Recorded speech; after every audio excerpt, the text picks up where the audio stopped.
राम राम साहब। आज ये काफ़ी दिनों के बाद ये मेरे को बहुत ज़रूरी हो गया वीडियो बनाना कि जिसने जो गलती की है उसका मैसेज उस तक पहुँचे। सोशल मीडिया पर और न्यूज़पेपर में पढ़ा कि एक एसएचओ साहब की कुर्सी के ऊपर जाकर के विधायक महोदय का बैठ जाना। मेरा अनुरोध इतना है कि जनता आपको चुन करके संसद या विधानसभा में भेजती है, आप एसएचओ साहब की कुर्सी पर क्यों बैठते हो? एसएचओ साहब की कुर्सी इतनी आसान नहीं मिलती है, उसके लिए कठिन पढ़ाई करके एग्ज़ाम देना पड़ता है और बहुत सारे एग्ज़ाम फाइट करके 1 साल की ट्रेनिंग करके उसके बाद इस मुकाम तक पहुंचते हैं। और एसएचओ साहब की कुर्सी एक कानून का प्रतीक है, ये किसी सत्ता प्रदर्शन का मंच नहीं है। विधायक महोदय अनपढ़ हो सकता है, विधायक महोदय की कोई योग्यता नहीं होती, विधायक महोदय की कोई ट्रेनिंग नहीं होती, विधायक महोदय का कोई एग्जाम नहीं होता।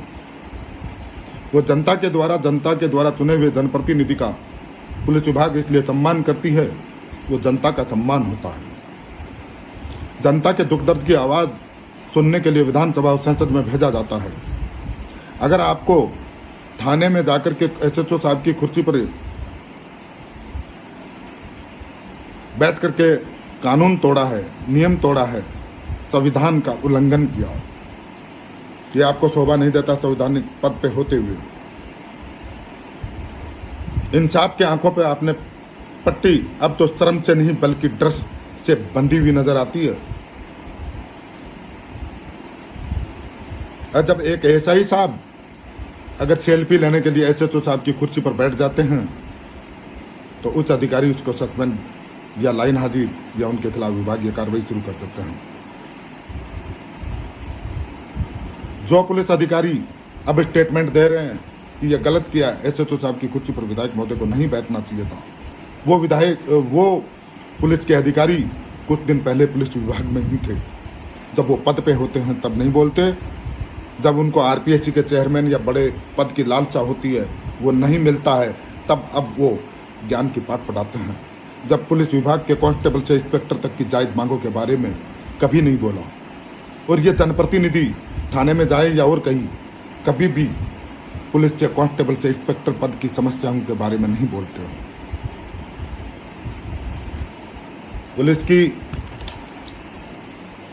12वीं पास भर्ती करते हैं ये, और अंग्रेजी भाषा में सूचना मांगते हैं, यूपीसी लेवल का उससे काम करवाना चाहते हैं और तनख्वाह चपरासी से भी कम। पुलिस रिफॉर्म्स पे ये बहस नहीं करना चाहते बिल्कुल भी। जो 2006 के अंदर प्रकाश सिंह बनाम अन्य में सुप्रीम कोर्ट का जो फैसला दिया था, उसकी पालना सरकार व पुलिस ऑफिसर, पुलिस प्रशासन क्यों नहीं करना चाहता? अगर उसकी सुप्रीम कोर्ट के आदेश की पालना पूर्ण रूप से हो जाए तो 90% समस्या कांस्टेबल से इंस्पेक्टर तक की समस्या का समाधान हो जाएगा।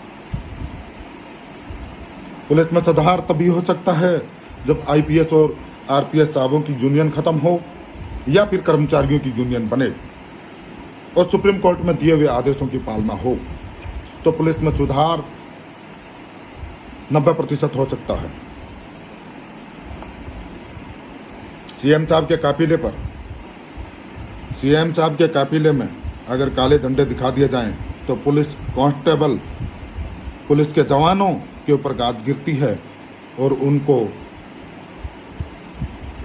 और सांड घुस जाए तो पुलिस आयुक्त पे। और जब एक उपराष्ट्रपति महोदय यूएसए के आते हैं, जब वो पुलिस की ड्यूटी के मामले में तारीफ करते हैं तो पुलिस के बड़े अधिकारी उनके साथ सेल्फी में फोटो लेते हैं। इसमें देखिए आप, जब कोई गलती होती है तो पुलिस के अधिकारियों पर गाज क्यों नहीं गिरती? जब सीएम साहब के काफिले में झंडे दिखाए गए तो पुलिस के 3 कांस्टेबलों पर ही गाज क्यों गिरी? क्या उस रूट के ऊपर किन किन अधिकारियों की ड्यूटी लगी, उनके पर गाज क्यों नहीं गिरी? जब सांड घुस गया तो नगर परिषद आयुक्त तक से स्पष्टीकरण मांगा गया। ये एक सोच का विषय है। अपराधी की जब मौत हो जाती है तो धरना प्रदर्शन और सीबीआई जांच की मांग होती है। लेकिन अगर पुलिस वालों की ड्यूटी के दौरान सही काम करते हुए, ईमानदारी के साथ काम करते हुए अगर कोई घटना घट जाती है तो उसके लिए कोई धरना प्रदर्शन नहीं होता, ना ही उसकी कोई सीबीआई जांच होती। क्या पुलिसकर्मी की जान की कोई कीमत नहीं होती? थाने के अंदर जो प्राइवेट गाड़ियां लगाई गई थी 112, जिसके अंदर ड्राइवर लगाए गए थे वो प्राइवेट थे, जो पुलिस की सूचना लीक होती थी, मैंने इसकी आवाज़ पहले भी उठाई थी और इस बारे में बोला भी था कि पुलिस के अंदर, थाने के अंदर प्राइवेट आदमी का क्या काम। जो एक सिविलियन व्यक्ति पुलिस लिखी हुई गाड़ी चलाता है और यातायात नियमों का उल्लंघन करता है और जनता में इसका मैसेज गलत जाता है, गोपनीयता भंग होती है। तो इसके बारे में भी न्यूज़ में आ चुका था। पुलिस कमिश्नर का एक चेतक वापस लगा दी गई है, लेकिन मेरे को नहीं लगता पूरे राजस्थान के अंदर इस आदेश की पालना पूर्ण रूप से वापस हो गई है कि चेतक वापस लौट आई है।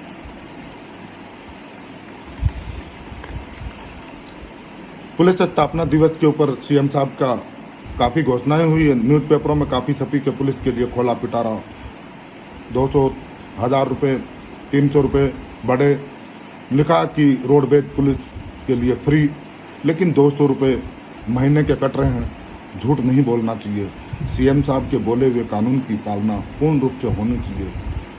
सीएम साहब ने उसका खूब अटॉइनमेंट दिया कि पुलिस कांस्टेबल से इंस्पेक्टर तक रोडवेज बस, डिलक्स बस, सेमी डिलक्स बस फ्री है, सेमी डिलक्स बस तक फ्री है। तो 200 रुपये फिर महीने के क्यों काटे जा रहे हैं? फिर झूठा प्रचार भी नहीं करना चाहिए, साफ शब्दों में आदेश देना चाहिए कि भाई हम 200 रुपये महीने के काटेंगे। फिर सिर्फ फ्री शब्द नहीं लिखना चाहिए। फ्री कहाँ से हुआ? 300 रुपये मैच में बढ़ाकर 1000 रुपये वर्दी में बढ़ा करके आपने पुलिस को चुप कर दिया। क्या पुलिस ग्रेजुएट है? कांस्टेबल से इंस्पेक्टर तक 1 लाख से ऊपर पुलिस कर्मचारी हैं, अनुशासन में बंधे हुए हैं, वो नहीं बोल पाते, इसका मतलब कहीं चुप नहीं है। ये पुलिस के बारे में जितना ज्ञापन दिया गया था उस पर पुलिस अधिकारियों ने अभी तक पूर्ण रूप से मनन नहीं किया है ढंग से। 70 रुपये में साइकिल भत्ता देकर अपराधियों को पकड़ना चाहते हैं। पुलिस ग्रेजुएशन नहीं करना चाहते। पटवारी और बाबू के बराबर वेतन था 2023 के अंदर तक, लेकिन उनकी यूनियन होने के नाते उनका फर्स्ट एसीपी 3600 कर दिया और पुलिस का नहीं किया। 8वां वेतन आयोग में इसी तरीके से रहे तो चपरासी से कम वेतन हो जाएगा।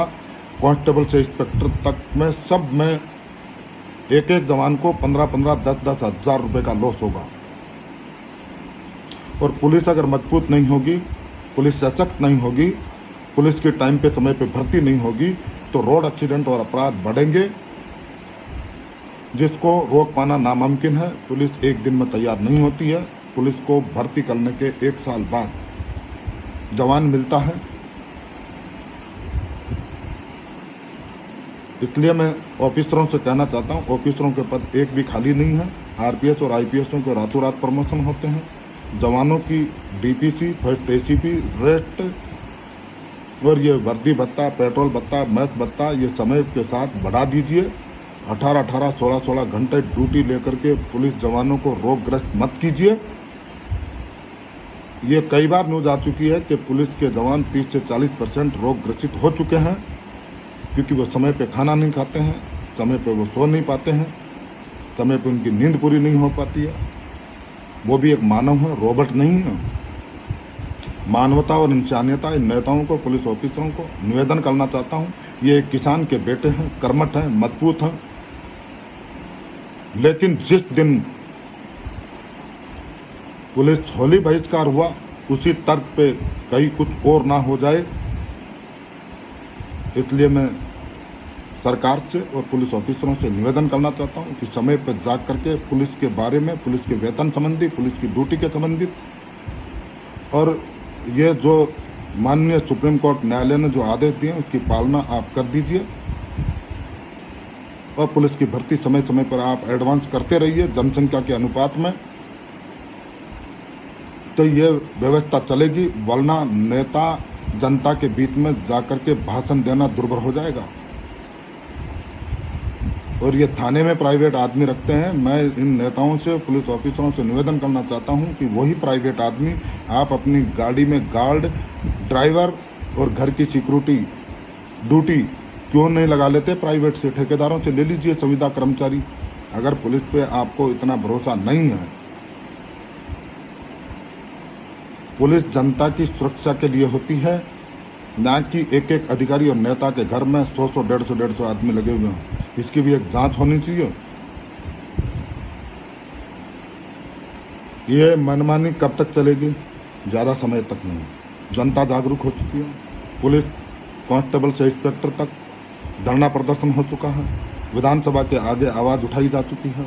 शहीद स्मारक पे धरना दिया जा चुका है। चूरू धरना दिया जा चुका है। सवाईमाधोपुर के अंदर किसानों के साथ में ये आवाज़ पुलिस की उठाई जा चुकी है। जवान किसान का बेटा है।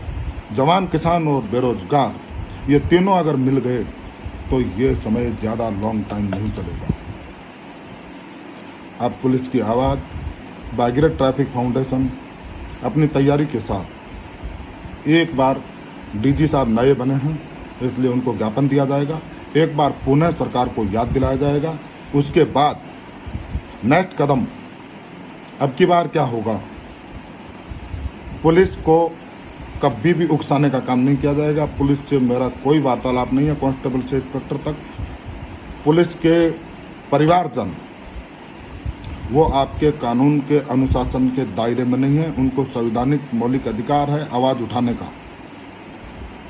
जब पुलिस के परिवार वाले नेताओं की रैली में जा सकते हैं तो वो अपने परिजनों की आवाज़ उठाने के लिए सरकार के सामने भी आ सकते हैं। जिस दिन वो आएंगे तो उनकी संख्या 1 लाख से ऊपर होगी। इस बात पे विचार कर लीजिए। इसलिए पुलिस की समय समय पे संपर्क सभा, जवानों की समस्याएं और समय पे भर्ती और वेतन विसंगति, इसको दूर करके समस्या का समाधान करना शुरू कर दें तो बहुत अच्छा। जय हिंद, जय भारत।